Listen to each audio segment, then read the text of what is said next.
UK Jhajha online classes में आपका स्वागत है। Welcome my YouTube channel UK Jhajha online classes. मैं उमेश सर। आज आपको हम जो है 2024 में जो आपका 12 का जो एग्ज़ाम होने वाला है उसका वीवीआई क्वेश्चन प्रीपोजिशन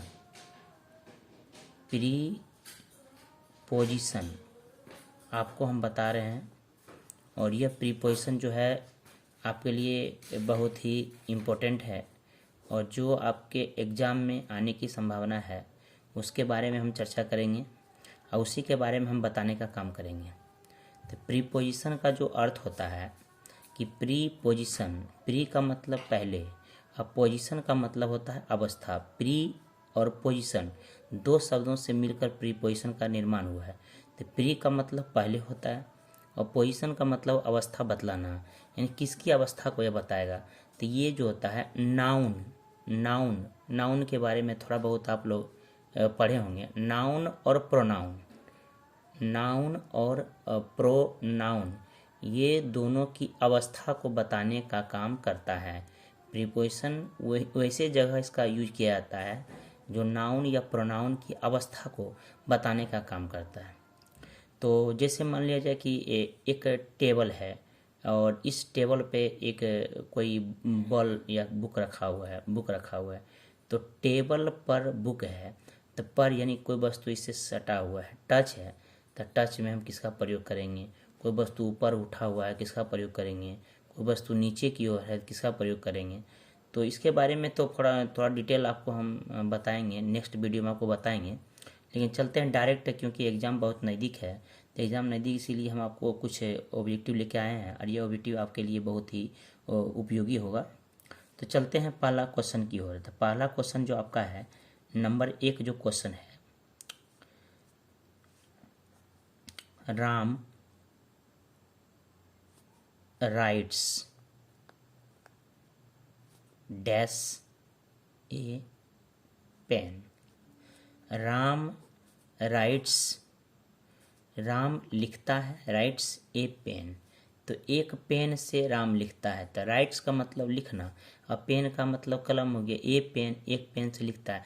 तो यहाँ जो है लिखने का काम जो हो रहा है एक हथियार, यानी ये पेन जो हुआ राम के लिए यहाँ हथियार ही हो गया, क्योंकि अगर पेन नहीं रहे तो राम ये कलम से लिख नहीं सकता है।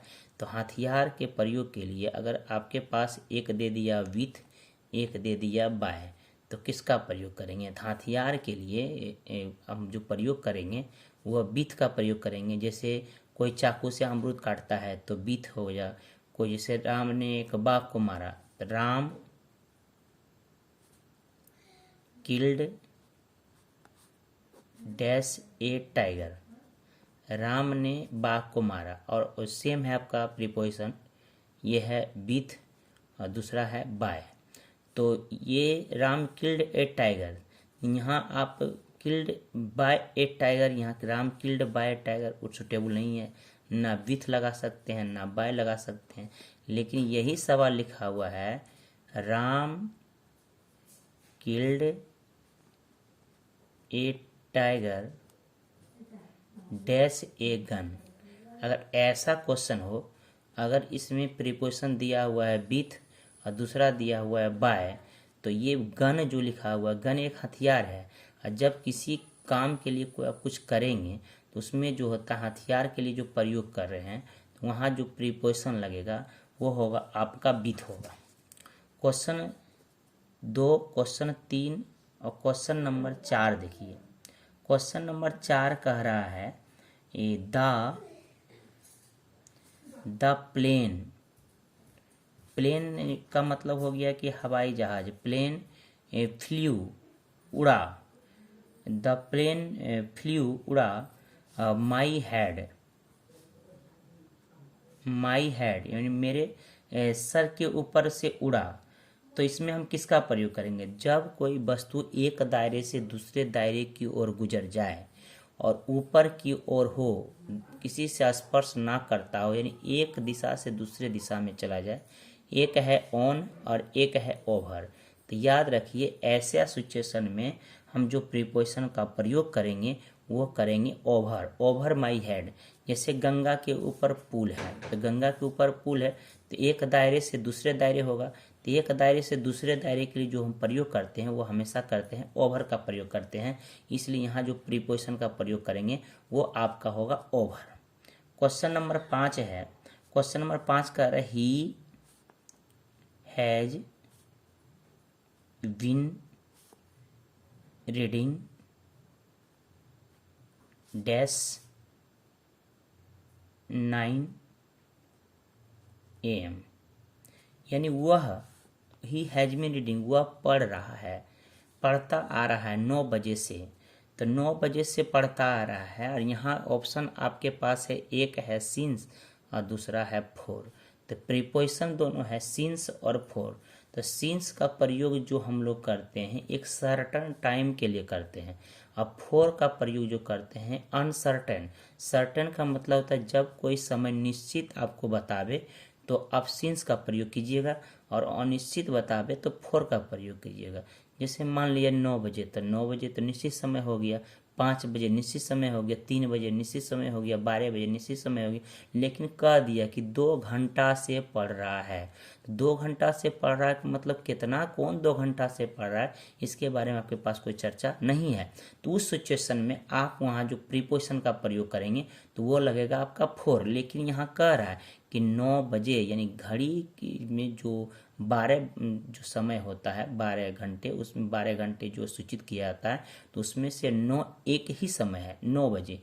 9 बजे रात या 9 बजे दिन। तो आपको निश्चितता बता रहा है कि 9 बजे दिन में ही वह पढ़ाई कर रहा है। तो 9 बजे दिन में कर रहा है, तो निश्चितता समय व्यक्त करने के लिए प्रीपोजिशन जो लगाइएगा वो लगाइएगा आप since.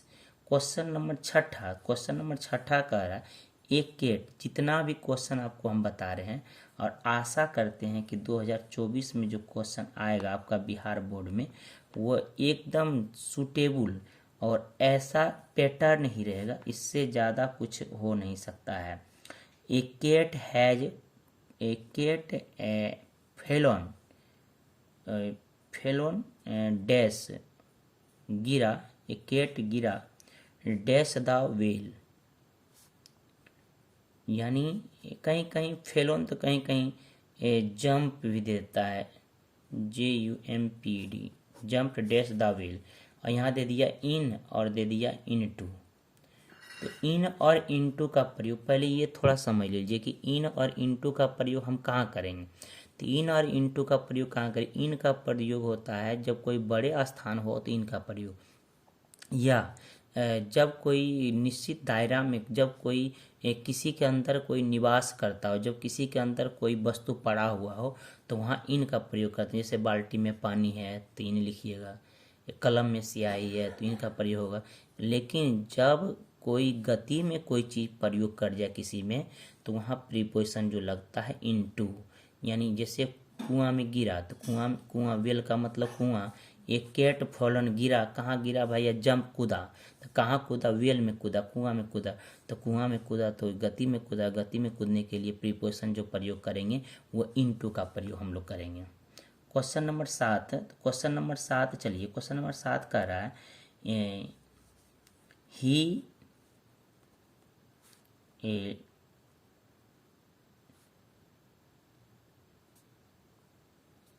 He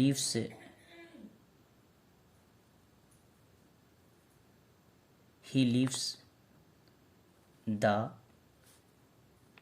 bed dash 4 o'clock in the morning,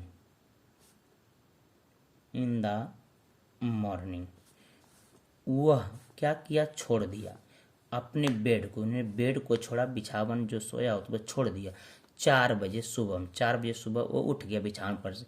तो समय को दर्शाने के लिए अगर यहाँ कंटिन्यूअस टेंस होता, प्रेजेंट परफेक्ट कंटिन्यूअस टेंस होता, यानी हैज बीन और हैव बीन का प्रयोग यहाँ अगर होता तब यहाँ हम सिंस का प्रयोग कर देते। लेकिन ऑप्शन के मुताबिक अगर दे दिया आपके पास सिंस दे दिया, 8 दे दिया और 4 दे दिया, तो सिंस का प्रयोग यहाँ आप नहीं कीजिएगा, क्योंकि देखिए क्वेश्चन नंबर 5 में हैज बीन लिखा हुआ है, तो हैज बीन से आपको स्पष्ट हो रहा है कि यह प्रेजेंट परफेक्ट कंटिन्यूअस टेंस है, इसलिए सिंस और फॉर का प्रयोग। लेकिन यहाँ ये प्रेजेंट परफेक्ट कंटिन्यूअस टेंस नहीं है, ये प्रेजेंट इंडिफिनिट टेंस है, यानी टेंस का पहला रूप। टेंस में पहला में सिंस का प्रयोग हम लोग नहीं करते हैं, अब फॉर का प्रयोग भी नहीं करते हैं। तो समय को सूचित करने के लिए एट, प्रीपोजिशन एट का प्रयोग हम लोग करते हैं। तो यहाँ जो आप प्रीपोजिशन लगाएंगे वो एट ही लगाएंगे। चलिए क्वेश्चन नंबर आपका जो है 8, क्वेश्चन नंबर 8 कह रहा है, क्वेश्चन नंबर 8 में क्या है उसको थोड़ा चर्चा कर लेते हैं। बहुत सिंपल सा क्वेश्चन है।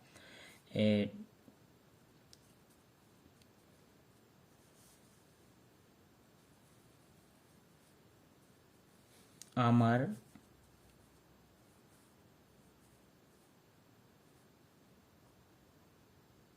गोज डैश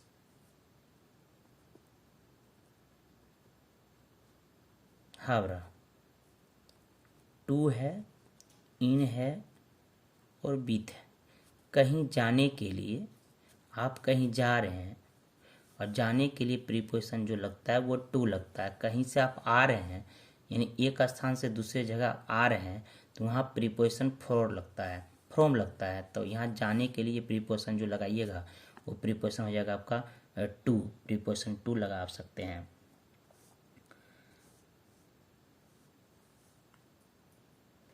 नेक्स्ट क्वेश्चन, चलिए नेक्स्ट क्वेश्चन भी बहुत शानदार क्वेश्चन है, बहुत अच्छा क्वेश्चन है। He has been reading, he has been reading dash 4 hours, और यहाँ दे दिया आपके पास सिंस और फॉर दोनों दे दिया। तो यहाँ ही हैज बीन और भी फॉर, इसी से आपको स्पष्ट हो रहा है कि यहाँ जो टेंस का जो प्रयोग किया गया है वो प्रेजेंट परफेक्ट कंटिन्यूअस टेंस है। अब प्रेजेंट परफेक्ट कंटिन्यूअस टेंस में इससे पहले हम आपको बता चुके हैं कि निश्चित समय के लिए सिंस और निश्चित समय के लिए फॉर।